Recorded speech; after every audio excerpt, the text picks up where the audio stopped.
Also bring in Rebone Tau, who's a former ANC Youth League Task Team member, who joins us now for reflections on Jessie Duarte's life and the contributions that she's been able to make to the governing party and by extension to the country. Rebone, it's great to have you on the program. Thanks very much indeed for your time. I can imagine there's a flurry of emotions that come up for you as someone who's worked within the governing ANC yourself. Take us through perhaps what you reckon, this leaves the ANC in. I mean, the kind of space that the ANC will now have to be in a context where they've lost Jessie Duarte, who was the Deputy Secretary General, and the Secretary General, is suspended. Good morning and good morning to the viewers at home. One must start by saying condolences to the Duarte family. This is indeed a sad day for the ANC as a movement, because Jessie Duarte was one person who you knew what she stood for, and we had hoped that we'll see her coming back, building up to the December conference, because knowing that the Secretary General has been suspended and she had been acting Deputy Secretary General, and that has left the ANC with only having one official who is full-time at Little House, who is the current Deputy Secretary General.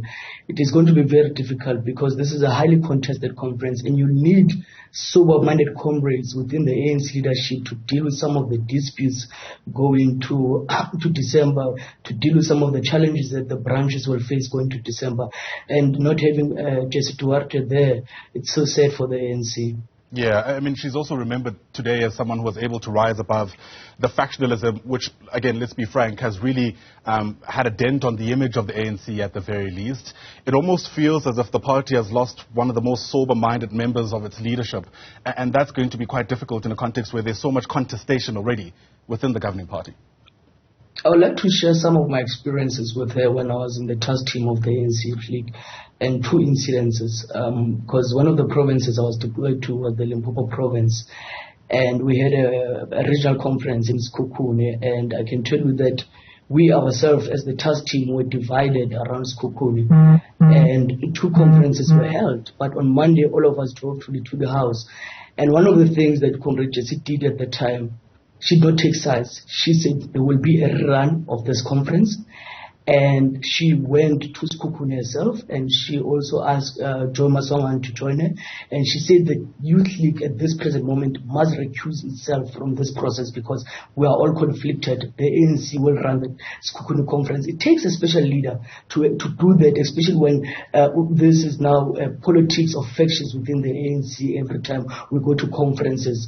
I'll give another example. In Mopane, there were two branches in one ward, in each and every ward, and I was a deployee there, and I said to comrades, I will not be able to run this conference. We need to bring together the membership of these branches and let them go for BBGMs, and I left Mopane. And my comrades were angry with me because the contestation was very ripe.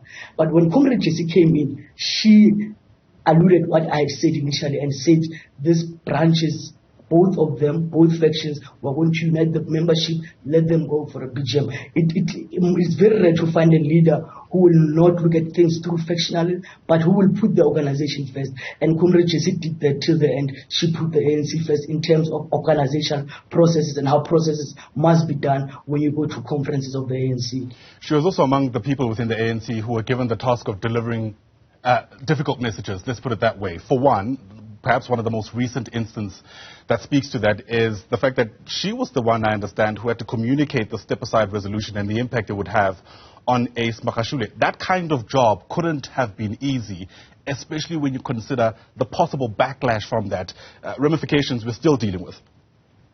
Absolutely. I mean, we can go back to 2017. You must remember that Jessie Duarte was actually on the slate of the NDZ faction as the DSG, and you remember that Lozi Zingisa was on the slate of the president as the DSG, and she comes in at that conference uncontested, only official at that conference, and obviously having worked with this, whether you can say NDZ or RT building up to December, and now having to communicate something that will also affect your own comrade, but that shows the discipline, discipline cadre that she was till the end. Rebone Tau, thanks very much indeed for your reflections. Really do appreciate it as we continue our coverage around the story. Rebone Tau was speaking to us there as a former ANC Youth League Task Team member.